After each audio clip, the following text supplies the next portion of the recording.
Hello friends. So last लेक्चरला आपण special circumstances of availing the credit बघितले होते आणि आता ह्या सेक्शनमध्ये किंवा सेक्शन 18च्या ह्या सेकंड पार्टमध्ये आपण रिव्हर्सल आयटीसी रिव्हर्सलच्या स्पेशल प्रोव्हिजन्स किंवा त्याचे स्पेशल सर्कमस्टन्सेस काय आहेत हे बघणार आहोत. Okay, so let's start. See, ह्याच्यात सुद्धा त्यांनी 4 सर्कमस्टन्सेस केलेले आहेत. पहिले आपण कुठचे कुठचे सर्कमस्टन्सेस आहेत ते बघूया, त्याच्यानंतर आपण त्याच्या काय कंडिशन्स आणि काय त्याचं लॉजिक आहे हे समजून घेऊ. So first thing, registered person who has availed the ITC switching from regular scheme of payment of tax to composition levy. See, मगाशी तुम्हाला कॉम्पोजिशन लेव्ही मधून रेग्युलर स्कीम मध्ये येताना त्यांनी ITC इनेबल केलेलं होतं. आता तुम्ही रेग्युलर स्कीम मधून कॉम्पोजिशन स्कीमला शिफ्ट करताय, बरोबर मगाच्या उलटा स्विच ओव्हर आहे. Now we are going to opt for composition scheme from regular scheme, हा सिनारिओ आहे. Second thing, supplies registered person supplies of registered person getting wholly exempted from tax. म्हणजे मगाशी जो सिनारिओ होता की ज्यावेळी आमचा एक्झम्प्ट सप्लाय आता टॅक्सेबल होत होता, त्याची टोटली अपोजिट पोझिशन आहे की आम्ही जो सप्लाय टॅक्सेबल करत होतो, now there is one exemption notification and now all the supply is exempt. Third thing is cancellation of registration. See, मगाशी रजिस्ट्रेशन साठीच्या प्रोव्हिजन्स होत्या, now we are going to cancel our registration. And fourth scenario is supply of capital goods or plant and machinery on which ITC has been taken. So ज्यावेळी आम्ही plant and machinery किंवा आमचा capital गुड्सचा supply करणार आहोत ज्याच्यावर आपण ITC claim केलेला आहे, त्या केसमध्ये ITC रिव्हर्सलची केस काय होईल. ओके, सो हा जो चौथा पॉइंट आहे हा थोडा बाजूला ठेवूया. हा जो चौथा पॉइंट आहे सप्लाय ऑफ कॅपिटल गुड्स, हा थोडा आता बाजूला ठेवूया. पण पहिल्यांदा 3 पॉइंट्स बद्दल डिस्कस करूया. सी, ज्या वेळेला तुम्ही रेग्युलर स्कीम मध्ये असता तेव्हा तुम्ही सगळ्या इनवर्ट सप्लायवरचं इनपुट टॅक्स क्रेडिट क्लेम करू शकता, करेक्ट. आता काय होणार आहे की ज्या वेळेला आमचा रेग्युलर स्कीमचा जो लास्ट डे आहे, जिथून पुढे आम्ही कॉम्पोजिशन स्कीमला शिफ्ट करणार आहोत, त्या दिवशी आमच्या स्टॉक मध्ये काही कॅपिटल गुड्स आणि काही इनपुट्स शिल्लक असणार आहेत, काही गुड्स शिल्लक असणार आहेत की ज्या गुड्सवरचं इनपुट टॅक्स क्रेडिट आपण क्लेम केलेलं आहे, युटिलाइज केलेलं आहे जेव्हा आपण ते गुड्स परचेस केलेले होते तेव्हाच. ओके, आणि आता हे गुड्स आम्ही जेव्हा सेल करणार आहोत, ते सेल मात्र आम्ही कंपोजिशन स्कीमच्या अंडर सेल करणार आहोत, at a concessional rate sale करणार आहोत. सो या गुड्सवरचं जे काही इनपुट टॅक्स क्रेडिट आपण क्लेम केलेलं असेल ते आपल्याला मिळता कामा नये ऍज पर लॉजिक, कारण त्या गुड्सवरती आपण गव्हर्नमेंटला कन्सेशनल रेटने टॅक्स पे करणार आहोत. सो त्या गुड्सच्या परचेसच्या वेळेला जे काही ITC आपण अवेल केलं असेल ते आपल्याला आता रिव्हर्स करायचं आहे. मगाच्या बरोबर उलटी पोझिशन आहे, लक्षात येते. मगाशी पोझिशन अशी होती की आम्ही कॉम्पोजिशन स्कीम मध्ये रजिस्टर्ड होतो आणि आता आपण रेग्युलर स्कीमला जाणार आहोत. सो आता इथून पुढे आम्ही रेग्युलर स्कीम मध्ये त्या स्टॉक मध्ये असलेल्या गुड्स वरती टॅक्स पे करणार आहोत, पण आम्ही त्याच्यावरचा ITC क्लेम केलेला नाहीये. ओके, तुम्हाला सेक्शन 18च्या अंडर त्याचा ITC इनेबल करून दिला. इन सेकंड केस किंवा ह्या केसमध्ये आता आम्ही रेग्युलर स्कीम मधून कॉम्पोजिशन स्कीमला जाणार आहोत. आता जेव्हा आम्ही हे गुड्स सेल करणार आहोत तेव्हा त्या गुड्स वरती आम्ही ऍक्च्युअली ITC ऑलरेडी क्लेम केलेला आहे आणि आता ह्याच्या पुढे आम्ही ते कन्सेशनल रेटने सेल करणार आहोत. ओके, त्याच्यावरचं ITC तुम्हाला रिव्हर्स करावं लागेल. आता एखाद्याच्या मनामध्ये प्रश्न येईल की ओके, मी ITC अवेलच केलं नसेल त्या गुड्सवरचं, तर जनरली असं होणार नाही की तुम्ही ITC अवेल करणार म्हणजे काय करणार, तर एक तर ते क्रेडिट ब्लॉक असेल तर तुम्ही ITC अवेल करू शकत नाही, मग ब्लॉक क्रेडिटच्या केसमध्ये रिव्हर्स करायची गरजच नाही. सी, मी एखाद्या इमूवेबल प्रॉपर्टीच्या कन्स्ट्रक्शनसाठी सिमेंट स्टील परचेस केलेलं आणि आपल्याला माहिती आहे की ते क्रेडिट 17(5)च्या अंडर ब्लॉक्ड आहे, सो त्याचा ITC रिव्हर्स नाही करायला लागत. जे तुम्ही ऑलरेडी क्लेम केलेलं आहे, युटिलाइज केलेलं आहे, तेवढ्याच पोर्शनवरचं ITC जे आहे ते रिव्हर्स करावं लागतं. Second thing, supplies of registered person getting wholly exempt from tax. So आतापर्यंत मी जे गुड्स परचेस केलेले होते त्याच्यावर मी ITC क्लेम करत होतो, बिकॉज ते गुड्स हे मी टॅक्सेबल सप्लाय, आउटवर्ड सप्लाय म्हणून ते सप्लाय करत होतो. आता प्रॉब्लेम काय होणार आहे की आता मी ते गुड्स परचेस केलेले आहेत, ते माझ्या स्टॉक मध्ये आहेत, त्याच्यावरचा ITC माझं ऑलरेडी क्लेम करून झालंय आणि इथून पुढे मात्र ते एक्झम्प्ट होत आहेत. गव्हर्नमेंटने एक एक्झम्पशन नोटिफिकेशन पब्लिश केलंय. So by the effect of that notification from today onwards that goods are exempt. आणि आपला रूल काय सांगतो, ते एक्झम्प्टेड सप्लाय साठीचं इनपुट टॅक्स क्रेडिट जे आहे ते आपल्याला अवेलेबल होत नाही. लक्षात येत आहे. सो याही सप्लायवरचं आम्हाला आयटीसी अवेलेबल होणार नाही. पण मग आम्ही ऑलरेडी घेऊन ठेवलेलं आहे. ओके, जे गुड्स आम्ही ऑलरेडी सप्लाय करून झालेले आहेत त्याच्या बाबतीत ते आयटीसी रिव्हर्स करायला नाही सांगत, कारण त्याच्यावर तुम्ही आउटपुट टॅक्स सुद्धा पे केलाय. पण आता जे गुड्स स्टॉक मध्ये शिल्लक आहेत त्याच्या सप्लायवरती तुम्ही आउटपुट टॅक्स पे करणार आहात का? नाही करणार आहात. फर्स्ट केसमध्ये तुम्ही कॉम्पोजिशन मध्ये जाणार आहात म्हणून नाही करणार आहात, आणि सेकंड केसमध्ये तुम्ही ते ऍक्च्युली गुड्सच एक्झाम झालेले आहेत म्हणून नाही करणार आहात. सो मग तेवढ्या स्टॉकवरच्या अमाऊंटचं जे आयटीसी असेल, इनपुट टॅक्स क्रेडिट असेल, ते तुम्हाला रिव्हर्स करावं लागेल. रिव्हर्स करावं लागेल म्हणजे तेवढं पे करावं लागेल. एकदा तुमच्या इनपुट टॅक्स क्रेडिट लेजरच्या बॅलन्स मधून तेवढं पे ऑफ करा, किंवा मग इन कॅश तेवढं पे ऑफ करा. ठीक आहे. आणि third thing, cancellation of registration. Now my friends, कॅन्सलेशनच्या केसमध्ये काय होतं, तर आपण we are not liable for registration म्हणूनच तुम्ही कॅन्सलेशन करत असता. सो कॅन्सलेशन झाल्यावरती पुन्हा आपण आपल्या आउटवर्ड सप्लायवरती कुठच्याही पद्धतीने टॅक्स कलेक्ट करणार नाही आहोत. We are not going to collect tax from on our outward supply post cancellation. मग आपण हे जे गुड्स परचेस केलेले आहेत की जे last day of our registration आपल्या स्टॉक मध्ये आहे त्याच्यावरचं आयटीसी आपलं क्लेम करून झालंय. हा इनपुट टॅक्स क्रेडिटचा बेनिफिट का दिला होता? Because you are going to pay tax on your outward supply, म्हणून तुम्हाला हा बेनिफिट दिला होता. मग जर तुम्ही आउटवर्ड सप्लायवरती टॅक्स पे करणार नसाल तर तुम्हाला इनपुट टॅक्स क्रेडिटचा बेनिफिटही मिळणार नाही. त्यामुळे त्या दिवशी तुमच्या स्टॉक मध्ये जेवढी अमाऊंट शिल्लक असेल, जेवढा स्टॉक शिल्लक असेल त्याच्या परचेसवरचं जे काही आयटीसी तुम्ही पूर्वी क्लेम केलेलं होतं ते तुम्हाला आता रिव्हर्स करावं लागणार आहे. लक्षात येतंय? सो दिस इज द केस.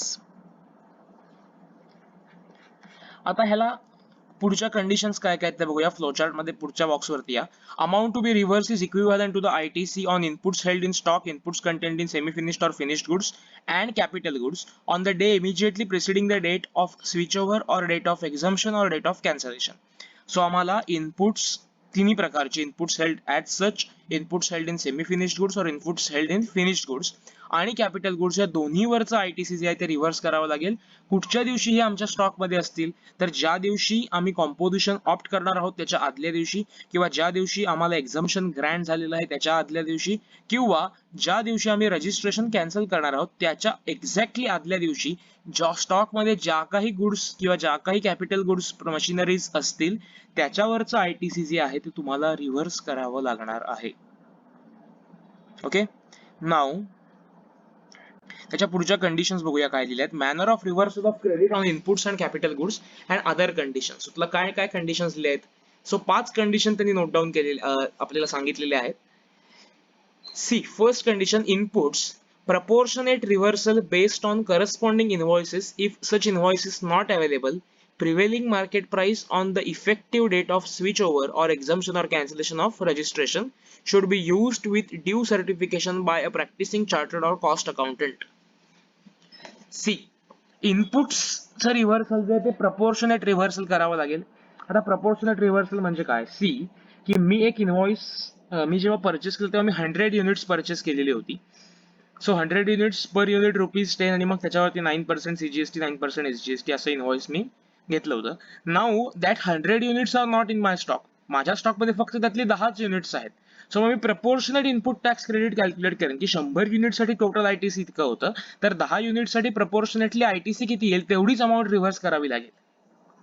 आता आपल्याकडे ही पॉसिबिलिटी आहे की मी कुठेतरी 5 वर्षांपूर्वी 10 वर्षांपूर्वी माझ्याकडे ती इनव्हॉइसेस आहेत. आता इथे लक्षात घ्या, मगाच्या केसमध्ये जर तुमच्याकडे 1 वर्षापेक्षा जुनं इनव्हॉइस असेल तुम्हाला क्रेडिट अवेलेबल नव्हतं, क्रेडिट इनेबल केलं नव्हतं. पण आयटीसीच्या बाबतीत मात्र ते असं म्हणत नाहीयेत की लास्ट 1 वर्षातला परचेस असेल तरच आयटीसी रिव्हर्स करा. नो, ते म्हणतात की कितीही जुनं इनव्हॉइस असलं तरी तुम्हाला आयटीसी रिव्हर्सल हे करावंच लागेल. मग एखाद्या डीलरने किंवा एखाद्या ट्रेडरने म्हटलं की माझ्याकडे इनव्हॉइसेस अवेलेबल नाहीयेत, मी 20 वर्षांपूर्वी कुठेतरी गुड्स परचेस केलेले होते, आता पॉसिबल नाहीये कारण जीएसटी होऊन 3च वर्ष झालेत. पण अजून पुढे कायदा गेल्यावरती कुठेतरी 2050 मध्ये वगैरे असा एखादा डीलर म्हणला किंवा ट्रेडर म्हणला की माझ्याकडे आता 20 वर्षापूर्वीची इनव्हॉइस नाही आणि माझ्याकडे एक बॉक्स असे होते की जे खूप वर्ष माझ्या शॉपमध्ये पडून आहेत. मग ते काय म्हणतात की okay, if the invoices are not available, prevailing market price जी असेल ती मार्केट प्राइस तुमचा व्हॅल्यू ऑफ सप्लाय पकडा, त्याच्यावरती इनपुट टॅक्स क्रेडिट काय अमाऊंट टॅक्स रेटने इनपुट टॅक्स क्रेडिट किती असेल हे कॅल्क्युलेट करा, ते एका सीए कडून सर्टिफाय करून घ्या आणि मग तेवढी अमाऊंट रिव्हर्स करा. लक्षात येतंय? सो ते काय म्हणतात की ओके तुमच्याकडे इनव्हॉइसेस अवेलेबल नाहीयेत ना, मग तुमच्याकडे त्या गुड्सची आत्ताची प्रिव्हेलिंग मार्केट प्राइस तुम्ही घ्या, त्याचा रेट तर तुम्हाला माहिती असेल, तो रेट आत्ताचा अप्लाय करा आणि मग जी काही व्हॅल्यू येईल ती अमाऊंट तुम्ही रिव्हर्स करा आणि हे सगळं कॅल्क्युलेशन जे आहे ते एखाद्या सीए कडून किंवा कॉस्ट अकाउंटंट कडून सर्टिफाय करून घ्या. सो गव्हर्नमेंटला एक ॲश्युरन्स, आपण जे काम करतो as a chartered accountant, to give assurance. So assurance मिळेल की ओके हे वर्किंग बरोबर आहे आणि अल्टिमेटली त्याला टॅक्स पे करावा लागणार आहे रिव्हर्सल म्हणजे. सो तो tax by this way or by this way ते कलेक्ट करतील. सो तुमच्याकडे एक्झॅक्ट अमाऊंट इनव्हॉइसेस अवेलेबल असतील तर त्याचा प्रपोर्शनेट अमाऊंट कॅल्क्युलेट करा. जर इनव्हॉइस अवेलेबल नाहीयेत तर प्रिव्हेलिंग मार्केट प्राइस एस्टिमेट करा, त्याच्यावरती टॅक्स कॅल्क्युलेट करून तेवढी अमाऊंट रिव्हर्स करा. पण टॅक्स मात्र तुम्ही तो रिव्हर्स करायचा आहेच. सेकंड थिंग, कॅपिटल गुड्सच्या बाबतीत आपल्याला सगळ्यांना माहिती आहे की 5 वर्षांचा युजफुल लाईफ आहे. सो 5% पॉईंट पर क्वार्टर ह्या पद्धतीने रिव्हर्सल आहे. So reversal on pro rata basis pertaining to remaining useful life in months taking useful life as 5 years. आता कॅपिटल गुड्सचं लाईफ हे 5 इयर्स अज्युम केलेलं आहे. आता हे 5 इयर्स आणि 5%चं रिलेशन कसं आहे, सी एका वर्षामध्ये किती क्वार्टर्स येतात, 4 क्वार्टर्स, करेक्ट. सो 5% एका क्वार्टरला म्हणजे एका वर्षाला किती डेप्रिसिएशन होईल, 20%. अशी 5 वर्ष म्हणजे किती, 100%. म्हणूनच त्याचं लाईफ 5 इयर्स सांगितलेलं आहे. म्हणून ते 5 इयर्स आहे म्हणून 5% पर क्वार्टर ऑटोमॅटिकली येतं. ऍक्च्युली ते 5% पर क्वार्टर येत नाही, ते 5 इयर्स लाईफ अज्युम केलेलं आहे. त्यामुळे मग पर क्वार्टर किती डेप्रिसिएशन होईल स्ट्रेट लाईन बेसिस कॅल्क्युलेट केला तर 5% होईल. म्हणून ते 5% आहे. आता तुम्हाला ते लॉजिक लक्षात येईल. कुठच्याही ऍसेटचं लाईफ हे जीएसटी मध्ये 5 इयर्स अज्युम केलेलं आहे. मग 5 इयर्स इंटू क्वार्टर्स म्हणजे ते किती क्वार्टर्स होतात, 20 क्वार्टर्स होतात. म्हणून प्रत्येक क्वार्टरला 5% इतक्या रेटने तुम्हाला ते आयटीसी जे आहे ते कम्प्युट करायचं आहे. सो समजा माझी एखादी ऍसेट 5 वर्षांच्या पूर्वीची असेल तर मग त्याच्यावरती आयटीसी रिव्हर्सल करायला येईल का? See reversal on pro rata basis pertaining to remaining useful life in months taking useful life as 5 years. आता मला सांगा की समजा माझ्याकडे कॅपिटल ऍसेट आहे की जी मी 6 वर्षांपूर्वी घेतलेली होती. सो पर क्वार्टर 5% तुम्ही डिडक्ट करत गेला तर आतापर्यंत येईपर्यंत तुमची व्हॅल्यू ऑटोमॅटिकली झिरो झालेली असेल. तर तुम्ही काय करणार, मगाच्या एक्झाम्पल प्रमाणे 90,000 3 क्वार्टरला 15% डिडक्ट करणार. आता 90,000 मधून तुम्हाला 6 वर्षांमध्ये 100% डिडक्ट करायला लागतील. आणि 5 वर्षाच्या एंडला 100% डिडक्ट होऊन जातील. म्हणजेच याचा अर्थ इन सिम्पल लँग्वेज की जर एखादी ऍसेट 5 वर्षांपेक्षा ओल्ड असेल तर त्याच्यावरती आयटीसी रिव्हर्सल करण्याची गरज भासणार नाही.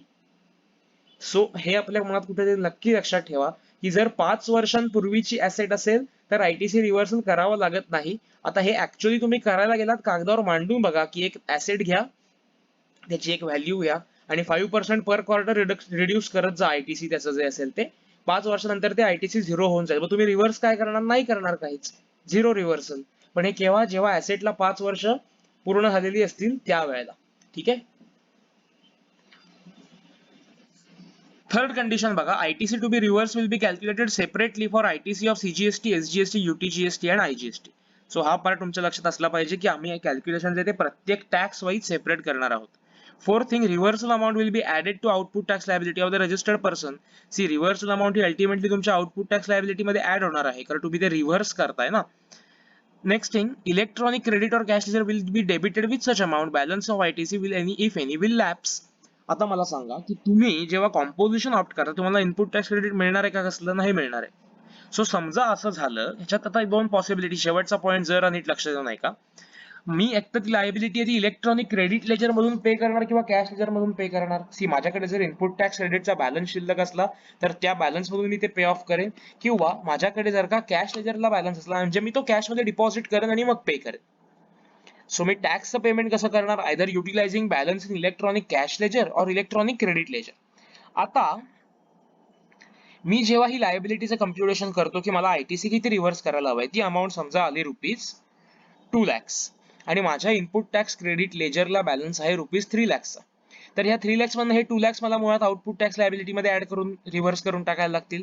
हा जो बॅलन्स ₹1 lakh शिल्लक आहे इनपुट टॅक्स क्रेडिटचा बॅलन्स, हा माझा लॅप्स होऊन जाईल. ह्याचा मला कॅश मध्ये रिफंड नाही मिळणार आहे कारण हा इनपुट टॅक्स क्रेडिटचा बॅलन्स आहे.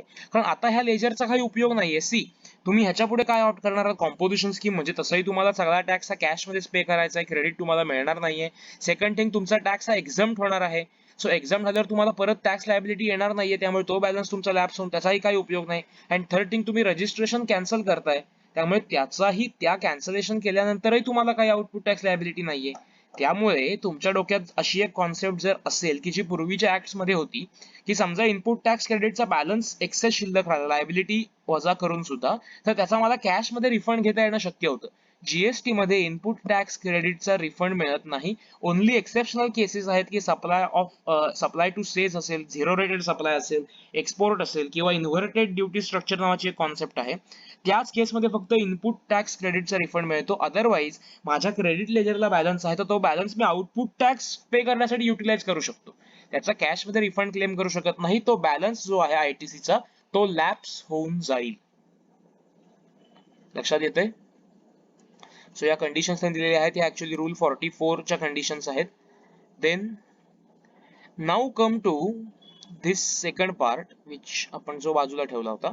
आता हा तुम्ही एकदा रीड आउट करा आणि मला सांगा. ओके.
ओके. सो लेट्स परत एकदा आपण सगळे मिळून वाचूया. Let's read. Supply of capital goods or plant and machinery on which ITC has been taken. So ज्या प्लांट अँड मशिनरीचा किंवा ज्या कॅपिटल ऍसेटचं कॅपिटल गुड्सचं आपण इनपुट टॅक्स क्रेडिट क्लेम केलेलं आहे, त्याचा जर आपण सप्लाय करत असलो, तर तुम्हाला ऑर्डिनरी माहिती आहे की ही केस इथे कुठे आली, तर ऍक्च्युअली यामध्ये कम्प्युटेशन थोडं वेगळ्या पद्धतीने होतं म्हणून ही केस इथे आली. अदरवाईज काय तो सप्लाय केला विदाऊट कन्सिडरेशन असेल तर आपण शेड्यूल 1 रेफर करू. ओके. पण विदाउट कन्सिडरेशन नसेल तर काय तुम्हाला माहिती आहे की आउटपुट काय व्हॅल्यू ऑफ सप्लाय काय असणार आहे, transaction value will be the value of supply, तुम्हाला तेवढी अमाऊंट त्याच्यावरती पे करायला लागेल. इथे थोडं कॅल्क्युलेशन वेगळं होतं म्हणून त्यांनी ही केस इथे कव्हर केलेली आहे. See amount to be paid as is equivalent to the higher of the following. तुम्हाला जी अमाऊंट पे करायला लागते कुठचीही कॅपिटल ॲसेट सेल करताना, ती कशी कॅल्क्युलेट करायची, त्याच्यासाठी दोन व्हॅल्यू आहेत. त्यापैकी जी व्हॅल्यू हायर येईल तेवढा टॅक्स अमाऊंट तुम्हाला पे करावी लागते. First thing, ITC on capital goods or plant and machinery less 5% per quarter or per thereof from the date of invoice. So त्या ऍसेट वरती तुम्ही जे इनपुट टॅक्स क्रेडिट क्लेम केलेलं आहे ते 5% पर क्वार्टर अशा रेटनी, म्हणजे समजा 3 क्वार्टर झाले असेल तर 15% रिड्यूस करा, जर 4 क्वार्टर पूर्ण झाले असेल तर 20% रिड्यूस करा. अशा पद्धतीने रिड्यूस करून ते इनपुट टॅक्स क्रेडिटची व्हॅल्यू डेप्रिशिएट करा. इनपुट टॅक्स क्रेडिटची जी अमाऊंट आहे, टॅक्सची कॉम्पोनंटची जी अमाऊंट आहे ती डेप्रिशिएट करा 5% पर क्वार्टर ह्या रेटने, आणि ते जे depreciated value of that input tax credit येईल ती value and tax on transaction value of such capital goods or plant and machinery, यापैकी जी अमाऊंट हायर येईल ती अमाऊंट तुम्हाला पे करायची. सपोज फॉर एक्झाम्पल की मी एक ऍसेट परचेस केलेली आहे 10 लाख रुपयाला, त्याच्यावरती मी 1,80,000 रुपीज 18% ने IGST पे केलेला आहे. Now I am after 1 year. So after completion of 4 quarters, after completion of 1 year, I am going to sell that machinery. काहीतरी problem झाला factory मध्ये, so I don't want now that machinery. So I am going to sell that machinery say for rupees 2 lakhs only. त्याची value redact झाली. So मी त्याच्यावरती फक्त 2 लाख रुपये पे करणार आहे. कन्सिडरेशन आहे माझं. नाव तुम्ही कम्प्युटेशन कसं करायचं, तर ह्या 10 lakhs वरती तुम्ही इनपुट टॅक्स क्रेडिट किती क्लेम केलेलं, 1,80,000, ते 20% ने रिड्यूस करा. ओके, सो तुमचं 1,80,000 हे जे ITC होतं ह्याचे 20% तुम्ही कम्प्युट करा, कारण 5% कव्हर पर क्वार्टर ह्या रेटने, म्हणून तुम्ही 10% त्याचे कॅल्क्युलेट करा and it will come to 36,000. So ते लेस करा 1,80,000 मधून आणि depreciated value of that tax component किती येईल तो कम्प्युट करा. आणि मग तुमची ट्रान्झॅक्शन व्हॅल्यू घ्या. तर ट्रान्झॅक्शन व्हॅल्यू किती आहे, मी 2 लाख रुपयाला तो अख्खं मशीन सेल करून टाकतोय. ठीक आहे, जे मशीन मी 10 लाख रुपीजला परचेस केलं होतं, सॉरी थोडा अक्षराला प्रॉब्लेम येतो कारण थोडा स्क्रीनला इश्यू आहे. सो जे मशीन मी ऍक्च्युली 10 लाख रुपीज प्लस 18% ने सेल केलं, त्याची आता मी रिसेल व्हॅल्यू किती आहे, 2 लाख रुपीज. सो या ट्रान्झॅक्शन व्हॅल्यू वरती टॅक्स रेट काय तोच असणार आहे 18%. त्याने टॅक्स कम्प्युट करा. सो तो टॅक्स किती येईल, 36,000. या दोघांपैकी जी अमाऊंट हायर असेल 1,44,000 आणि 36,000, ती अमाऊंट तुम्हाला टॅक्स लायबिलिटी म्हणून पे करायची आहे. लक्षात येते. So amount of depreciated ITC छोट्या शब्दात आपण कसं म्हणू शकतो, amount of depreciated value of input tax credit or value tax on transaction value whichever is higher, ती अमाऊंट आम्हाला पे करायची आहे. अगेन याच्यामध्ये तुम्हाला लक्षात काय ठेवायचं की ITC कम्प्युटेशन प्रत्येक ऍक्ट साठी म्हणजे प्रत्येक टॅक्स साठी सेपरेटली करायचं आहे. सेम असेल थोडक्यात, एक्झाम मध्ये तुम्ही CGST, SGST, IGST असे 3 कॉलम करणं त्यांना एक्सपेक्टेड आहे. पर्टिक्युलर CGST, SGST, IGST नुसतंच रुपीज म्हणून खाली अख्खा टोटल GST चं कम्प्युटेशन एक्सपेक्टेड नाही. Last thing, tax to be paid on transaction value when refractory bricks, modules, molds, dies, jigs and fixtures are supplied as a scrap. So ज्यावेळी तुम्ही तुमचे हे जे मोल्ड्स, रिफ्रॅक्टरी ब्रिक्स म्हणजे थोडक्यात साचे जे असतात किंवा रिफ्रॅक्टरी ब्रिक्स म्हणजे साच्यांसारखे ज्या विटा असतात, सो ह्या पद्धतीचे जे आहेत डाईज असतील किंवा जिग्स असतील, त्याला जिग्स ऍक्च्युली तुम्हाला गुगल करून बघा, सो त्याच्यावर तुम्हाला आयडेंटिफाय होईल की त्या बारीक सारीक मशिनरीचे पार्ट्स असतात की जे जनरली त्या मशिनरी बरोबर अटॅच होऊन वर्क करतात. सो हे जे जिग्स आहेत, मोल्ड्स आहेत, डाईज आहेत, फिक्स्चर्स आहेत, सो हे जर तुम्ही स्क्रॅप मध्ये सप्लाय करत असलात तर त्या केसमध्ये फक्त ट्रान्झॅक्शन व्हॅल्यू वरतीच तुम्ही टॅक्स कम्प्युट करा. त्या केसमध्ये ITC आणि transaction value whichever is higher हा जो ऑप्शन आहे तो घेण्याची गरज नाहीये. ठीक आहे, सो हे स्पेशल सर्कमस्टन्सेस होते रिव्हर्सल साठीचे. नाऊ हा जो पुढचा पार्ट आहे तो आपण लगेचच पुढचा सेपरेट व्हिडिओ मी रेकॉर्ड करतो आहे. ऍक्च्युली माझा व्हिडिओ जे आहेत ते मी शक्यतो 15 to 20 मिनिट्स ठेवतोय कारण अपलोडिंगला तेवढा जास्त वेळ लागतो. सो तेवढं प्लीज बेअर करा. सो हे आपण सगळं बघितलेलं आहे. आता क्रेडिट अवेलमेंटच्या प्रोव्हिजन्स पण आपण बघितले आहेत आणि रिव्हर्सलच्या पण आपण बघितले. सो इन केस तुम्हाला काही डाऊट असेल तर तुम्ही मला व्हॉट्सअप करा किंवा इन केस कॉल करा. पण आय थिंक आपण बऱ्यापैकी ह्याच्यावरती डिस्कशन केलेलं आहे. तरी सुद्धा काही अंक असतील तर मला जरूर फोन करा. आणि हा पार्ट आपण एक मेजर पार्ट कम्प्लीट केलेला आहे. ह्याच्या पुढचा पार्ट आहे तोही मी समरी वरूनच घेणार आहे स्पेशल सर्कमस्टन्सेसचा. सो तो कव्हर करूया आणि मग आपला हा टॉपिक जो आहे तो एंड होईल. तुमच्या मनात प्रश्न येईल की हा पुढचा पार्ट जो आहे तो आपण कधी घ्यायचा, तो आपण ऍक्च्युअली घेतलेला आहे, तो मी सुरुवातीलाच घेतला होता. सी IGSTच्या अगेन्स्ट पहिलं आपण IGSTचं क्रेडिट वापरतो वगैरे आपण तो पार्ट बघितला होता बघा. Payment of tax she link करून आपण तो पार्ट स्टडी केलेला होता, तोही आपण बघितलेला आहे. ठीक आहे, सो लेट्स स्टॉप हिअर. मी लगेच पुढचं रेकॉर्डिंग सुरू करतो.